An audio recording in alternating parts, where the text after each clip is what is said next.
ಹೇಗೆ ನಡೀತಾ ಇದೆ ಶೋಸ್ ಎಲ್ಲ ನಿಮ್ಮದು? ಒಂದು ಮಾತು ಕೇಳ್ಪಟ್ಟೆ ಏನಂದರೆ, ಜೈಲಿಗೆ ಹೋಗಿ ಬಂದಾದಮೇಲೆ ಒಂದಷ್ಟು ಪ್ರಾಜೆಕ್ಟ್ಸ್ಗಳು ನಿಮ್ಮ ಕೈಯಿಂದ ಹೋಗ್ಬಿಡ್ತು, ಎಲ್ಲೋ ಕ್ಯಾನ್ಸಲ್ ಮಾಡ್ಕೊಂಡ್ರು ಅಥವಾ ರಿಜೆಕ್ಟ್ ಮಾಡಿದ್ರು ಅನ್ನೋ ರೀತಿ.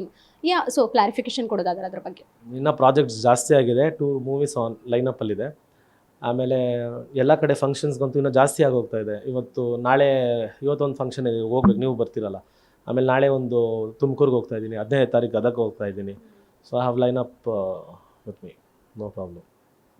ಇನ್ನೊಂದು ಮಾತು ಏನಂದರೆ, ನೀವು ಈ ರೀತಿ ಜೈಲಿಗೆ ಹೋಗಿ ಬಂದು ನೆಗೆಟಿವ್ ಮಾಡಿಕೊಂಡು ದರ್ಶನ್ ಅವರ ಅಭಿಮಾನಿ ಅಂತ ಹೇಳ್ಕೊಂಡು ಏನಾದರೂ ತೊಂದರೆ ಒಳಗಾದರೆ ದರ್ಶನ್ ಅವ್ರನ್ನ ಏನು ಬಂದ್ಬಿಟ್ಟು ಬಿಡಿಸ್ತಾರಾ, ನಿಮ್ಮನ್ನು ಏನಾದರೂ ಸಾಲ್ವ್ ಮಾಡ್ತಾರಾ? ಸೊ ಯಾಕಷ್ಟು ಕ್ರೇಜ್ ನಿಮಗೆ ನಿಮ್ಮ ಬಾಸ್ ಮೇಲೆ ಅನ್ನೋ ಥರ? ಮೇಡಮ್, ಅವರು ಏನೋ ಬಿಡಿಸ್ಲಿ ಇಲ್ಲ ನಮ್ಮನ್ನ ಕಾಪಾಡಲಿ ಅನ್ನೋದಕ್ಕೆ ಯಾರ ಮೇಲೂ ಪ್ರೀತಿ ಅಭಿಮಾನ ಇರಲ್ಲ. ಅದೊಂದು ಅಭಿಮಾನ ಇರುತ್ತೆ ಅಷ್ಟೇ. ಸೊ ಇವಾಗ ನೋಡಿ, ಆ ಥರ ಹೇಳಬೇಕು ಅಂದರೆ ಎಲ್ಲರೂ ಡಿ ಬಾಸ್ ಫ್ಯಾನು ಅಂತ ಹೇಳ್ತಾರೆ. ಆಮೇಲೆ ನಾನು ಹಾಕ್ಕೊಂಡಿದ್ದು ಸರ್ ಬಟ್ಟೆನೇ. ಪ್ರಾಬ್ಲಮ್ ಆಗಿ ಕೇಸ್ ಆಗಿದ್ದು ಮಚ್ಚಿಡ್ಕೊಂಡಿದ್ವಿ ಅದು ಇದು ಅಂತ. ಹಂಗೆ ನೋಡಬೇಕು ಅಂದರೆ ನಮ್ಮ ಪಕ್ಕ ಅಷ್ಟು ಸಾಥ್ ಕೊಟ್ಟು ನಮ್ಮ ಫ್ಯಾಮ್ಲಿಗೆಲ್ಲ ಹೆಲ್ಪ್ ಮಾಡಿ ಸುದೀಪ್ ಸರ್.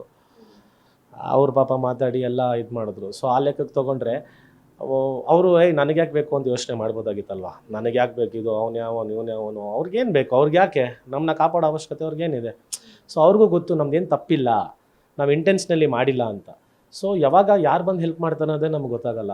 ಸೊ ನಮ್ಮ ಪ್ರೀತಿ ಅಭಿಮಾನ ನಮ್ಮ ಇಂಡಸ್ಟ್ರಿ ಮೇಲೆ ಇರಬೇಕೇ ಹೊರತು ನಾನೇನೋ ಇವ್ರನ್ನ ಫಾಲೋ ಮಾಡ್ತಾಯಿದ್ದೀನಿ ಅವ್ರು ನನ್ನ ಬಂದು ಹೆಲ್ಪ್ ಮಾಡಲಿ, ಇಲ್ಲ ನಾನು ಇವ್ರನ್ನ ಫಾಲೋ ಮಾಡ್ತಿಲ್ಲ ಅವ್ರು ನನಗೆ ಹೆಲ್ಪ್ ಮಾಡಲಿ, ಅದೆಲ್ಲ ನನ್ನ ಮೈಂಡಲ್ಲಿ ಏನಿಲ್ಲ. ನಾನು ಫಸ್ಟಿಂದನೂ ಹೇಳ್ಕೊಂಬಂದಿರೋದು ಅದೇ, ನನಗೆ ದರ್ಶನ್ ಸರ್ ಎಷ್ಟು ಇಷ್ಟನೋ ಸುದೀಪ್ ಸರು ಅಷ್ಟೇ ಇಷ್ಟ. ನಾನು ತುಂಬ ಲವ್ ಮಾಡ್ತೀನಿ ಇಬ್ಬರನ್ನು ಅಂತ. ನಮ್ಮ ಇಂಡಸ್ಟ್ರಿ ಆಸ್ತಿ ಅವರಿಬ್ಬರು. ಸೊ ಐ ಲವ್ ದೆಮ್ ಅಷ್ಟೇ. ನಂಗೆ ಚಿಕ್ಕ ವಯಸ್ಸಿಂದ ಅವರಿಬ್ಬರೇ ಇಷ್ಟ ಇಂಡಸ್ಟ್ರೀಲಿ. ನಾನು ಯಾರ ಹೆಸರು ತೊಗೊಂಡಿಲ್ಲ. ಅಂಬರೀಷ್ ಅಣ್ಣನ ಹತ್ರನೂ ಅದನ್ನೇ ಹೇಳಿರೋದು ನಾನು ಒಂದ್ಸತಿ. ಅಂಬರೀಷ್ ಅಣ್ಣಗೆ ಮಗನೇ ಕೂತ್ಕೊಳ್ಳೋ ಮುಚ್ಕೊಂಡು ಓದಿದ್ರು. ಸೊ ನಾನು ಫಸ್ಟಿಂದ ಹೇಳ್ಕೊಂಬಂದು ಅವರಿಬ್ಬರೇ ಹೆಸರೇ. ನಾನು ಸುದೀಪ್ ಸರ್ನ ಮೀಟ್ ಮಾಡಬೇಕು ಅಂತ ತುಂಬ ಒದ್ದಾಡಿರೋನು.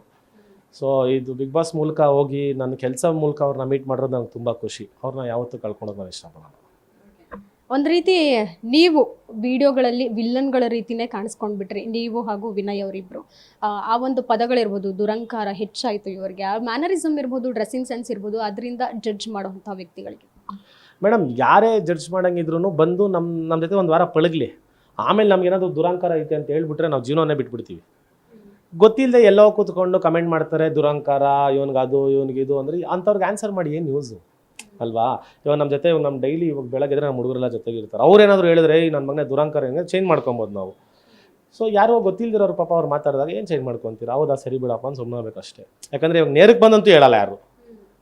ಇವಾಗ ನೇರಕ್ಕೆ ಬಂದು ಮುಂದೆ ನಿಂತ್ಕೊಂಡೆ ನೀವು ದುರಂಕಾರ ಅಂತಾರ. ಎಲ್ಲೋ ಕೂದಿರ್ತಾರೆ 50 ಕಿಲೋಮೀಟ್ರ್ 100 ಕಿಲೋಮೀಟ್ರು, ಒಂದು 20 ರೂಪಾಯಿ ಇದು ಇಂಟರ್ನೆಟ್ ಹಾಕ್ಸ್ಕೊಂಡು ಮೆಸೇಜ್ ಮಾಡ್ತಾರೆ ಕಮೆಂಟು, ಇವನಿಗೆ ದುರಂಕಾರ ಜಾಸ್ತಿ ಅಂತ. ಅಂಥವ್ರಿಗೆ ನಮ್ಮ ಟೈಮ್ ಯಾಕೆ ವೇಸ್ಟ್ ಮಾಡೋಣ? ನಮ್ಮನ್ನ ಪ್ರೀತಿಸೋರು ತುಂಬ ಜನ ಇದ್ದಾರೆ, ಅಂಥವ್ರಿಗೆ ಟೈಮ್ ಕೊಡೋಣ.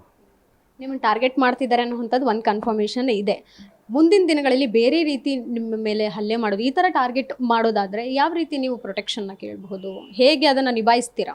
ಏನಿಲ್ಲ ಮೇಡಮ್, ನಮ್ಮ ಮನೇಲೂ ಗಂಡಸು ಅಂತಲೇ ಇರ್ತಾರೆ, ಅಲ್ಲಿ ಫೇಸ್ ಇಟ್. ಏನು ತೊಂದರೆ ಇಲ್ಲ, ಬರಲಿ, ತೊಂದರೆ ಇಲ್ಲ. I am ready for it. ಯಾಕಂದ್ರೆ ನನ್ನ ಕಡೆಯಿಂದ ಅಂತೂ ಇನ್ನೇನು ತಪ್ಪು ಮಾಡೋಕ್ಕೆ ನಾನು ಹೋಗಲ್ಲ. ಸುಮ್ಮನೆ ಕೇಳಕ್ಕಿದ್ರೆ ನನಗೆ ಗೊತ್ತು ಏನು ಮಾಡಬೇಕು, ನಾನು ಮಾಡ್ತೀನಿ. ಸೋಷಿಯಲ್ ಮೀಡಿಯಾ ಅನ್ನೋಂಥದ್ದು ವಾಸ್ಟ್ ಆಗಿ ಬೆಳೆದ್ಬಿಟ್ಟಿದೆ. ಸೊ ಇದರಿಂದ ಏನಾದರೂ ನಿಮಗೆ ತೊಂದರೆ ಆಗ್ತಾ ಇದೆಯಾ, ಅಥವಾ ನೀವೇ ಸೋಷಿಯಲ್ ಮೀಡಿಯಾದಿಂದ ದೂರ ಇರಬೇಕು ಅಂದ್ಕೊಂಡಿದ್ರೆ? ಯಾಕಂದರೆ ಮುಂಚೆ ಸಹ ರಿಯಾಲಿಟಿ ಶೋಗಳನ್ನು ತುಂಬ ಮಾಡಿದ್ದೀರಾ, ಈ ರೀತಿ ಪ್ರಾಬ್ಲಮ್ಗಳು ಆಗ ಬಂದಿಲ್ಲ, ಈಗ ಹೆಚ್ಚಾಗ್ತಿರೋವಂಥದ್ದು. ಬಿಗ್ ಬಾಸ್ ಅನ್ನೋದು ಅಂಥ ಒಂದು ಶಕ್ತಿ ಮೇಡಮ್, ವೆರಿ ಬಿಗ್ ಶೋ, ತುಂಬ ದೊಡ್ಡ ಶೋ, ತುಂಬ ಬೇಗ ಹೆಸರು ತಂದು ಕೊಟ್ಬಿಡುತ್ತೆ. ಆಮೇಲೆ ಆ ಹೆಸರನ್ನ ಹೆಂಗೆ ಉಳಿಸ್ಕೊಂಡು ಹೋಗ್ಬೇಕು, ಗಳಿಸ್ಕೊಂಡು ಹೋಗ್ಬೇಕು ಅನ್ನೋದು ನಮಗೆ ಗೊತ್ತಿರಬೇಕು. ಬಟ್ ಇದೇನೋ ನಮ್ಗೆ ಇದರಿಂದ ಏನೋ ನಮ್ಗೆ ಹೆಸರೇನು ಕೆಟ್ಟಿಲ್ಲ. ನಾವು ಏನೋ ಮಾಡಬಾರ್ದಾಗಿತ್ತು, ಅರಿವಿಲ್ಲದೆ ಮಾಡಿದ್ದೀವಿ, ಇಂಟೆನ್ಷನಲ್ಲಿ ಮಾಡಿಲ್ಲ. ಸೊ ಹಂಗಿದ್ದಾಗ ಜನ ನಮ್ಮನ್ನ ಶ್ರಮಿಸಿದ್ದಾರೆ. ಎಂತೆಂಥೋ ದೊಡ್ಡ ವಿಷಯನ ಶ್ರಮಿಸ್ತಾರೆ, ಇದು ಯಾವ್ದು ಚಿಕ್ಕ ವಿಷಯ. ಸೊ ಶ್ರಮಿಸ್ತಾರೆ ಅನ್ನೋ ಧೈರ್ಯ ನಂಬಿಕೆ ನಮಗಿದೆ. ಇನ್ನು ಮುಂದೆ ಈ ಥರ ತಪ್ಪಾಗದಿರೋ ಥರ ಪ್ರಿಕಾಷನ್ಸ್ ನಾವು ತೊಗೊತೀವಿ. ಎಲ್ಲ ಒಂದು ಕಡೆ ನೆಗೆಟಿವ್ ಸ್ಟೋರಿ ಕೂಡ ನಿಮಗೆ ಪ್ರಮೋಷನ್ ಹೆಚ್ಚಾಯಿತು ಅಂದರೆ ಇದರಲ್ಲಿ ತಗ್ಲಾಕೊಂಡ್ರು ರೀಲ್ಸ್ ವಿಚಾರವಾಗಿನೂ ನೀವು ಹೊರಬರ್ತಾ ಪ್ರಮೋಷನ್ ಜಾಸ್ತಿ ಸಿಕ್ತು, ಇನ್ನಷ್ಟು ಪ್ರಾಜೆಕ್ಟ್ಗಳು ಜಾಸ್ತಿ ಬಂತು ಅಂತ ಹೇಳಿದ್ರಲ್ಲ? ಇಲ್ಲ, ಏನಕ್ಕೆ ಅಂದರೆ ಮೇಡಮ್, ಪಾಪ ಕೆಲವೊಂದು ಎಲ್ಲ ಚಾನೆಲ್ಗಳಲ್ಲ, ಕೆಲವೊಂದು ಚಾನೆಲ್ಗಳಿಗೆ ನನ್ನ ಮೇಲೆ ಲವ್ ಜಾಸ್ತಿ ಆಗೋಯ್ತು. ತುಂಬ ಅತಿಯಾದ ಲವ್ ಆಗ್ಬಿಟ್ಟು ಏನಾಗೋಯ್ತು, ಬಾಯಿಗೆ ಬಂದಂಗೆ ಮಾತಾಡೋಕ್ಕೆ ಸ್ಟಾರ್ಟ್ ಮಾಡಿಬಿಟ್ರಾ. ಅದಕ್ಕೇನೆ ಪಾಪ ಜನಕ್ಕೆ ಗೊತ್ತಾಗೋಯ್ತು. ಇನ್ನು ಮುಂದೆ ಆದರೂ ನಿಮ್ಮ ಫಾಲೋವರ್ಸ್ ಇರ್ತಾರೆ, ನಿಮಗೆ ನಿಮ್ಮಂತಲೇ ಇಷ್ಟಪಡುವಂತಹ ಜನಗಳು ಇರ್ತಾರೆ. ಸೊ ಆ ಫ್ಯಾನ್ ಫಾಲೋವರ್ಸ್ಗೆ ಏನು ಹೇಳ್ತೀರಾ ನಿಮ್ಮ ಕಡೆಯಿಂದ? ಅದೇ ಈ ಥರ ಮಾಡಿ ತಪ್ಪು ಮಾಡೋಕ್ಕೆ ಹೋಗ್ಬೇಡ್ರಿ. ನಮಗೆ ತಪ್ಪು ಅಂತ ಗೊತ್ತಿಲ್ಲದೆ ನಾವು ಮಾಡಿರೋ ತಪ್ಪಿದು. ನಮ್ಮನ್ನ ಪ್ರೀತಿಸೋರು ದಯವಿಟ್ಟು ಈ ಥರ ಒಂದು ಪರಿಸ್ಥಿತಿಲಿ ನೋಡೋಕೆ ನಾವಂತೂ ಇಷ್ಟಪಡಲ್ಲ. ಆಮೇಲೆ ಈ ಆರ್ಮ್ಸ್ ಆ್ಯಕ್ಟು ಇದೆಲ್ಲ ತುಂಬ ವಾಸ್ಟ್ ಆಗಿದೆ, ನಮಗೂ ಐಡಿಯಾ ಇರಲಿಲ್ಲ, ಇವಾಗ ನಮ್ಗೆ ಗೊತ್ತಿದೆ. ಸೊ ಈ ಥರ ಎಲ್ಲ ಒಂದು ರೀಲ್ಸ್ ಮಾಡೋದು, ಈ ಥರ ಎಲ್ಲ ಒಂದು ಕೆಲಸ ಮಾಡೋದು ದಯವಿಟ್ಟು ಮಾಡೋಕ್ಕೆ ಹೋಗಬೇಡಿ. ನಾವು ಮಾಡಿರೋ ತಪ್ಪನ್ನ ನೀವು ಮಾಡಬೇಡಿ. ಸೊ ದರ್ಶನ್ ಅವರ ಡೆವಿಲ್ ಸಿನಿಮಾ ಕೂಡ ಇನ್ನೇನು ಐ ಥಿಂಕ್ ಡಿಸೆಂಬರಲ್ಲಿ ಬರುವಂಥ ಪ್ಲ್ಯಾನ್ ಕೂಡ ಎಲ್ಲವೂ ನಡೀತಾ ಇದೆ. ಸಿನಿಮಾ ಬಗ್ಗೆ ಎಕ್ಸ್ಪೆಕ್ಟೇಷನ್ ಎಷ್ಟಿದೆ? ವಿನಯ್ ಅವರು ಕೂಡ ಆ ಸಿನಿಮಾದಲ್ಲಿದ್ದಾರೆ. ನಾನು ಮೈಸೂರಿಗೆ ಹೋಗಿ ಒಂದು ದಿವಸ ಶೂಟಿಂಗು ನೋಡಿದ್ದೀನಿ, ಆಮೇಲೆ ಬಾಸ್ ಜೊತೆ ಮಾತಾಡಿಕೊಂಡು ಬಂದಿದ್ದೀನಿ.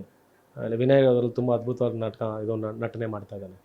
ಸೊ ಒಳ್ಳೇದಾಗಲಿ, it's ಗೋನ be a massive hit. Sir ಹೇಳೋ ಥರ ಯಾವಾಗಲೂ ನಾವು ಕನ್ನಡಿಗರಿಗೆ ಮಾಡೋ ಮೂವಿಗಳು ಜಾಸ್ತಿ ಅಂತ ಹೇಳ್ತಾರೆ. ಸೊ ಅದಕ್ಕೆ ತುಂಬ ಮ್ಯಾಸಿವ್ ಹಿಟ್ ಆಗಲಿ, ನಾವು ನಿಂತ್ಕೊಂಡು ಶಿಲ್ಲೆ ಹೊಡೆಯೋಕೆ ರೆಡಿಯಾಗಿದ್ದೀವಿ. ಸೊ ವಿನಯ್ ಅವ್ರ ಪಾತ್ರ ನೋಡೋಕ್ಕೆ ತುಂಬ ಎಕ್ಸೈಟ್ ಆಗಿದ್ದೀರಾ? ಏನಾದ್ರು ಹೇಳಿದಾರಾ ನಿಮಗೆ ಈ ರೀತಿ ಪಾತ್ರ ಮಾಡ್ತಿದ್ದೀನಿ, ಇಷ್ಟು ಬರುತ್ತೆ? He is one of the villain ಮೂವಿಲಿ. ಆಮೇಲೆ ಚೆನ್ನಾಗೇ ಬರ್ತಾ ಇದೆ ಔಟ್ಪುಟ್ಟು, ನಾನು ನೋಡಿದ್ದೆ. He is playing a major role in the movie. So ಇನ್ನು ಆ ಪಾತ್ರ ನೋಡೋಕೆ ತುಂಬ ಕುತೂಹಲ ಇದೆ.